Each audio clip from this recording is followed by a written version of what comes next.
So recommended acts in Ramadan, eating the pre-dawn meal just before the crack of dawn. So they recommend it be delayed.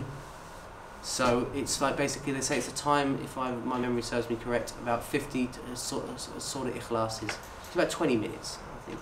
So 20 minutes before Fajr comes in, you should stop eating. It doesn't mean you can't keep eating. And the person wants to, oh my goodness me, and they're cramming their mouth. But if the food's in there, no, but there's a big misunderstanding here. People think, well, it's on my plate, I can keep eating it. Yeah, some people will have that one. That obviously breaks your fast. Yeah. Or they think it's in my mouth, I can keep swallowing it. No, you've got to spit it out. That's a misunderstanding. They say if it's still in between your teeth and it's smaller than a chickpea, chene you call it, isn't it? Yeah. That doesn't break your fast. So say in the prayer you're like, oh, what's that there?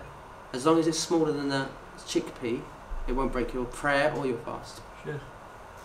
I don't know if this applies to us, but I heard Sheikh Ibrahim say once that you shouldn't swallow what's stuck between your teeth because it's considered najis. I don't know. I'm talking from a legal point of view. It's not najis. No, it's food. I was thinking, like, if it is najis, then why would that rule be there? That can't be possible. Some people might see it as being unsavoury that you pick it out and then put it back in your mouth or something like that. That's an issue of etiquette. That's not an issue of whether something's permissible or not permissible. But no, you can eat that food. It's not possible. And if you took it out and then put it in your mouth, it breaks your fast. Right. You can't. So people. It happens to people, don't they? They're playing around with their mouth. Yeah. Oh my goodness me! I've just swallowed something that doesn't break your fast. Okay, because it was as long as it was in your mouth before the Fajr came in. Okay. Eating before the blessed. Do not neglect it, even if one of you takes a gulp of water. So it's an act of worship. So it's not, well, I'm not hungry. You should still take a bit of water or something just to fulfill the sunnah. For the angels send prayers upon you. So it's an act of worship. Suhoor. Hastening the break fast. 3 things within the qualities of prophethood. Hastening to break the fast, delaying the food before dawn, and placing the right hand over the left in prayer. And so these are things that people should do. So if you break your fast, it's recommended you pray straight away after that. So you don't have the whole, the salon and everything down straight. I remember I struggle, I don't know how people do it.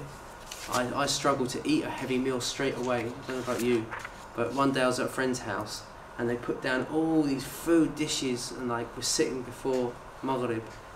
I'm like, I'm not going to be able to eat all this. I says, can you just give me something light? I have something later. And their eyes lit up. They were like, oh, it's all right, you don't have to eat it. And they were chowing. They literally, finished meal upon meal. And I was like, I literally couldn't do it. And it's not good for your stomach health-wise anyway. You should have something light. Your stomach gets used to a bit of food. Have a break and then eat something. And Moroccans are the same. When I was in Morocco, they'd eat for half an hour, and then we've got to pray Maghrib as well. That defeats. You break your fast, and then you about 5 minutes, and then you pray, and then come to your meal. It's far more healthier for your stomach. Sheikh, do you have to open your fast when you hear? Sorry, not open your fast. To start your fast.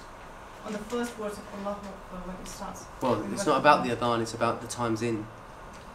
So look at your time, and you said that you should apply a little bit of caution. So at least 5 minutes before you... I'm talking about the country where you can hear adhan, basically. So it doesn't matter, the adhan doesn't mean anything. Even in the country where the adhan is being, recited loud. Yeah, I mean the thing is, it's the signs. Because a person calling out the adhan, he doesn't have to call the adhan at the beginning of the time. So you have to finish 20 minutes before that? Then? Well, it's not you have to finish. You've got to finish before dawn comes in, and apply at the very least a bit of caution about 5 minutes. We've got prayer timetables now anyway, so it's not an issue for us.